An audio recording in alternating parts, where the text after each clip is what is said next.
जय जिजाऊ, जय शिवराय मावळ्यानो. आता आम्ही निघालेलो आहोत मुंबईच्या दिशेने. आता आम्ही भिगवणच्या पुढे आलेलो आहोत.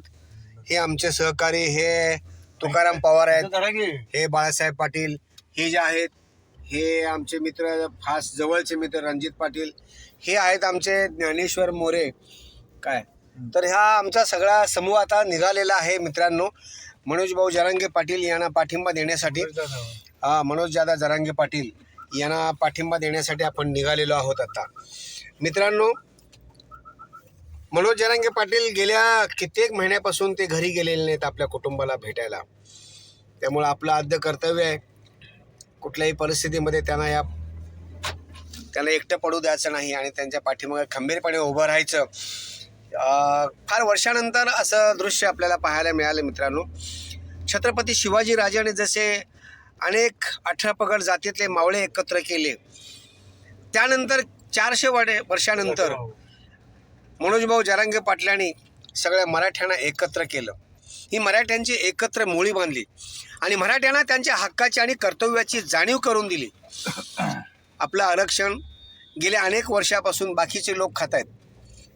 हे मनोजभाऊ जरांगे पाटलांच्या लक्षात आल्यानंतर त्यांनी हे उपोषणाचं हत्यार बाहेर उपसलं आणि हा त्यांचा लढा आज जवळजवळ यशस्वी होण्याच्या मार्गावर आहे मित्रांनो.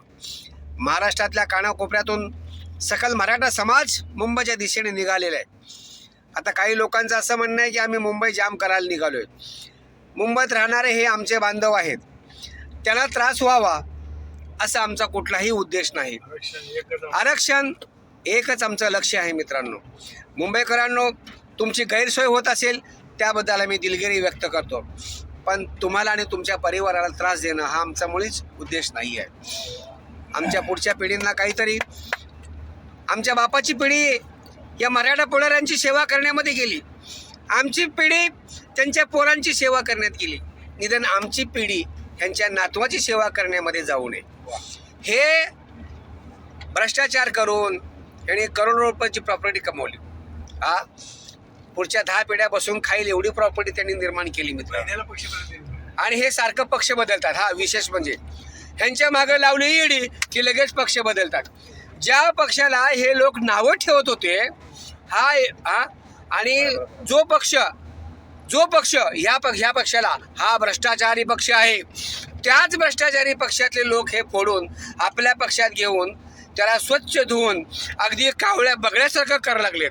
आता नशीब उद्या कावळ्याला सुद्धा त्यांनी पक्षात घेऊन एवढं स्वच्छ करू नये म्हणजे झालं, पण एवढी स्वच्छ करणारी त्यांच्याकडे पावडर असावी.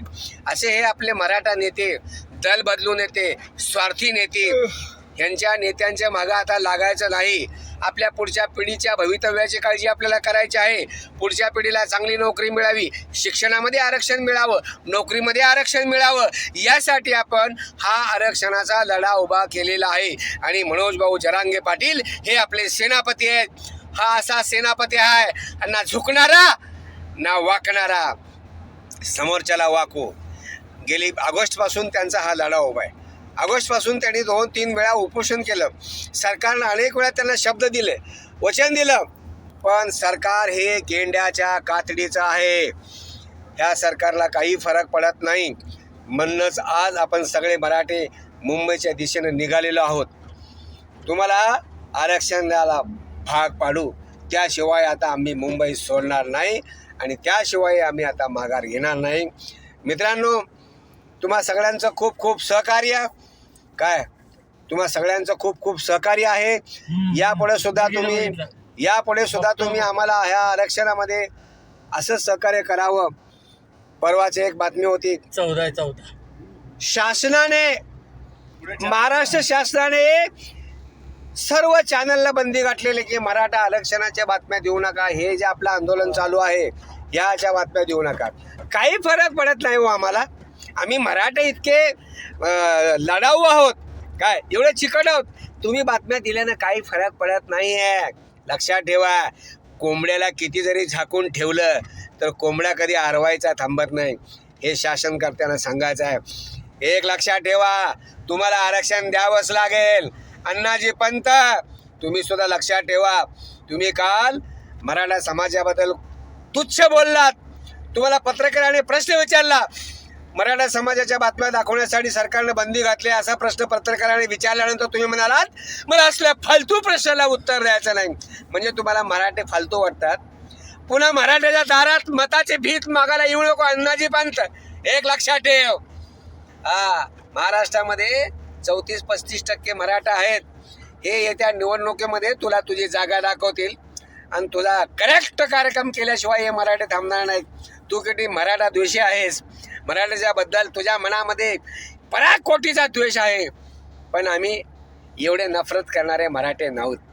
आमचा मराठ्याचा एकच गुणधर्म आहे, एक घ्याव दोन तुकडे. ही छत्रपती शिवाजी राजांची आम्हाला शिकवण आहे हो.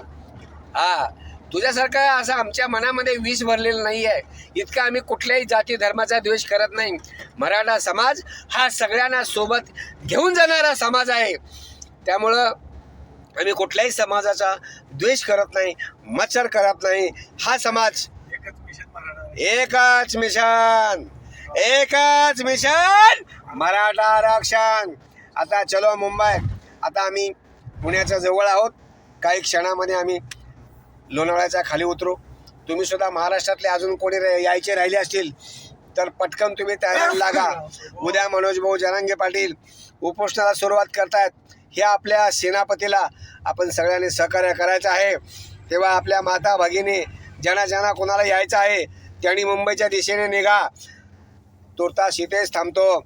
जय जिजाऊ, जय शिवराय, जय भीमराय.